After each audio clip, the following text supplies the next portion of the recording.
Neonatal sepsis. Neonatal sepsis includes neonatal pneumonia, neonatal septicemia, neonatal meningitis, and neonatal UTI. Now let's see what are not considered neonatal sepsis. They include conjunctivitis, oral thrush, pustules, and omphalitis. Sepsis are of two types: early onset and late onset.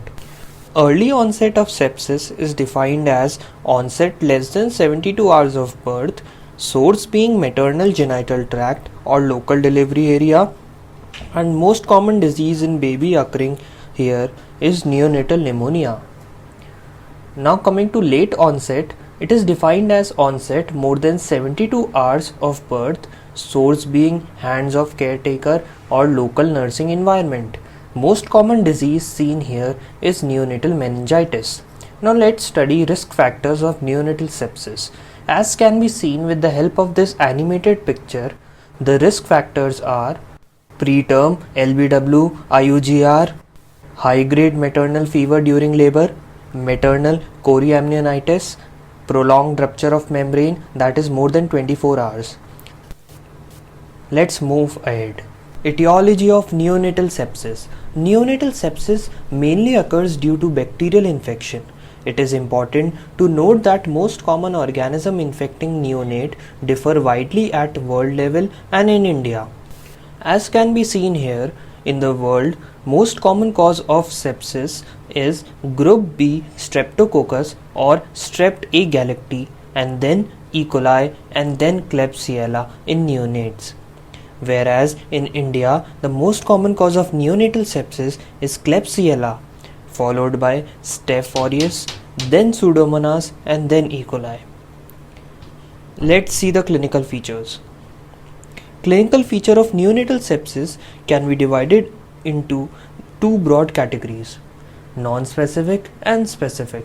Coming to non-specific, it includes poor feeding, lethargy, hypothermia, and sclerema. Sclerema is term given to thick leather-like texture of skin. It is due to fulminant sepsis. Now let's see the organ-specific clinical features.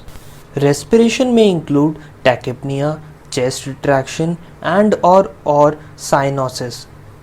CVS may include shock, pulmonary edema, and arrhythmia. CNS may include seizures, coma, etc. And metabolic may include hypoglycemia, hyperbilirubinemia, and metabolic acidosis. Now let's look into the investigation. Septic screening. It includes TLC, that is total leukocytic count, ANC, that is absolute neutrophil count, micro ESR, CRP or C-reactive protein, IET ratio, that is immature to total neutrophil ratio. Any two of these, if positive, leads to positive screening. Now let's see individual values of the above screening mentioned. If TLC is less than 5000 mmQ, then it is considered significant. ANC, if ANC is less than 1.8 thousand per mmQ, then it is considered significant. Micro ESR, if more than 15 mm in first hour. CRP, if more than 1 mg per dl, and IT ratio more than 20%.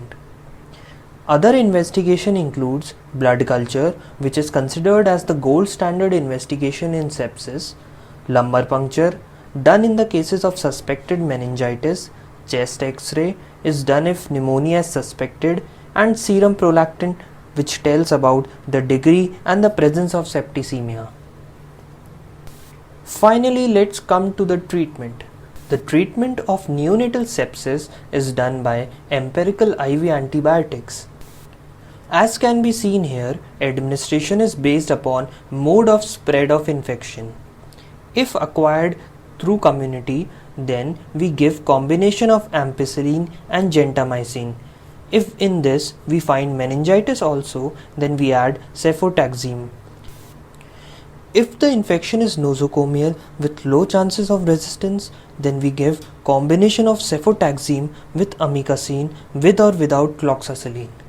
But if the infection has high resistance and nosocomial, then piperacillin plus tazobactam plus amikacin is preferred. Please note, all these are given through IV route. The ultimate guide to treatment is based on culture and sensitivity reports.